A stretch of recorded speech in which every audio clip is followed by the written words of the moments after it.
बिल्कुल बीजेपी के मुंह पे तमाचा है। नाम खट्टर रख लेने से कोई कट्टर नहीं बन जाता है सर। कि गुस्ताख है पत्थरबाजी की एक ही सजा, तुम घर से जुदा घर तुमसे जुदा। जिस एसएचओ पे गोली मारी गई, क्या उस एसएचओ में भी मोनू मानेसर दिख रहे थे? धर्म की रक्षा करने का किसी नेता में दम है तो वो योगी है, शिवराज सिंह चौहान। मोनू मानेसर आए ना आए सर, मोनू मानेसर तो बहाना था, असली में तो हर हिंदू को टारगेट बनाना था।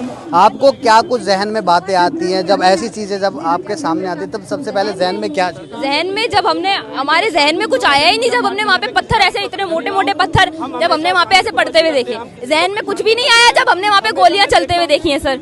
जहन में कुछ भी नहीं आया जब हमारा परिवार, हमारे लोग वहाँ पे खतरे में थे।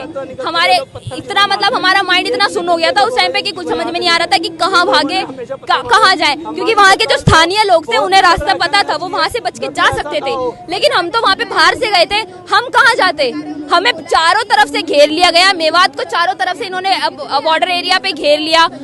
सेंट्रल में नू के अंदर, नल्हड़ गांव के अंदर इन्होंने पथराव शुरू कर दिया।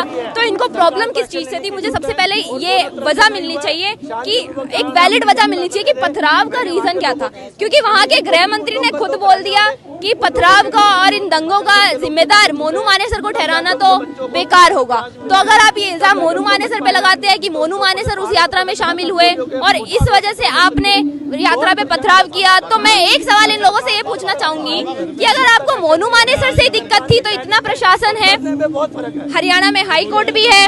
अगर आपको मोनू मानेसर से ही दिक्कत थी तो आप उनकी गाड़ी आपको पता थी कौन सी गाड़ी है जो आपने सारी गाड़ियों पे पथराव कर दिया? जिन पुलिस कर्मियों पे पथराव हुआ, क्या आपको उन पुलिस कर्मियों में भी मोनू मानेसर दिख रहे थे? जिस एसएचओ पे गोली मारी गई, क्या उस एसएचओ में भी मोनू मानेसर दिख रहे थे?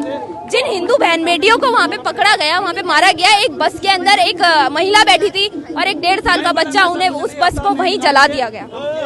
क्या उसमें भी इन्हें मोनू मानेसर दिख रहे थे? गुनहगार किसको मानते हैं? क्या बीजेपी की सरकार है, हिंदू की बात करते हैं और उसके बाद खट्टर साहब का सरकार की बात है सर। हिंदुओं की बात अगर कोई करता है, अगर धर्म की रक्षा करने का किसी नेता में दम है तो वो योगी है, शिवराज सिंह चौहान। कुछ गिने चुने नेता जैसे हमारे टाइगर राजा सिंह है, इन गिने चुने नेताओं में ही दम है। नाम खट्टर रख लेने से कोई कट्टर नहीं बन जाता है सर।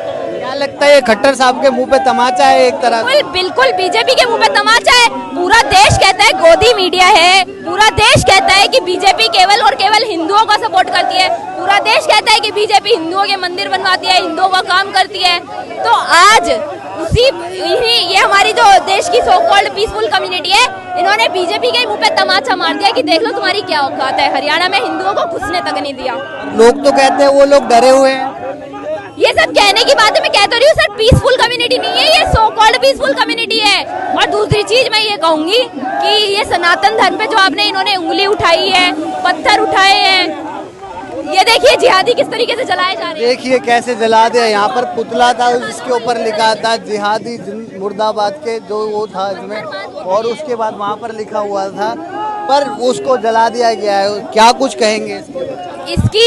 यही है कि देखिए जिस तरीके से योगी बाबा का बुलडोजर चलता है ना, हम उसको देख के ये कहेंगे कि गुस्ताख है पत्थरबाजी की एक ही सजा, तुम घर से जुदा घर तुमसे जुदा। वहाँ जिसने पत्थर मारे गए, जब तक उनके घर पे बुलडोजर नहीं चलता तब तक कोई शांत नहीं बैठेगा सर। क्योंकि हमें योगी सरकार से उम्मीद है, क्योंकि खट्टर साहब तो कुछ करने नहीं वाले और उनकी हिम्मत नहीं है कुछ करने की, तो एक हफ्ते के लिए योगी जी को दे दे, वो संभाल लेंगे हरियाणा को, वो अच्छी तरीके से संभाल लेंगे। वहीं पे ऐसा भी लगता अनुमान आ रहा है दिल्ली को भी रेड अलर्ट पे रखा गया है। बिल्कुल रखा गया है सर। आप एक बात बताइए, अब तो त्योहारों का समय शुरू हो गया है, हिंदुओं के अब तो त्योहार ही त्योहार आएंगे आने वाले टाइम पे।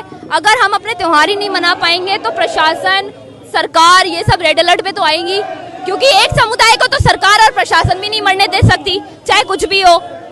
खाली हिंदुओं को तो पिटने नहीं दे सकते ना सरकार भी, चाहे हरियाणा में कैसे भी वहाँ का प्रशासन रहा हो, कैसी भी सरकार रही हो, उन्होंने हमारी सहायता नहीं करी बेशक, लेकिन दिल्ली के अंदर तो सेंट्रल गवर्नमेंट के अंदर आती है पुलिस। यहाँ पे देखिए ना कितनी तादाद में हमारे साथ हमारा प्रशासन खड़ा है, क्योंकि हम सब जानते हैं, हम सबको भरोसा है हमारे प्रशासन पर कि अगर आज हम यहाँ खड़े हैं तो हम न्याय मांग रहे हैं। अगर हमारी यात्रा दोबारा होने की जिद कर रहे हैं, क्योंकि हम सिर्फ जलाभिषेक करने गए थे सर, और ये जो कह रहे हैं कि वहाँ पे जो समुदाय के बीच में लड़ाई हुई, तो हमारी यात्रा गाड़ियों में निकल रही थी सर, बाइक पे थे लोग। तो ये कहना छोड़ दें ये लोग कि दो लोगों के बीच में लड़ाई हुई या दो आपस में इनकी कोई बहस हुई, कोई बहस नहीं हुई है। ये सोची समझी साजिश थी।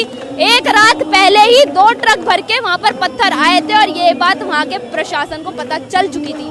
वहाँ सब जानते थे कि हिंदुओं की यात्रा पे पथराव होगा। मोनू मानेसर आए ना आए सर, मोनू मानेसर तो बहाना था, असली में तो हर हिंदू को टारगेट बनाना था।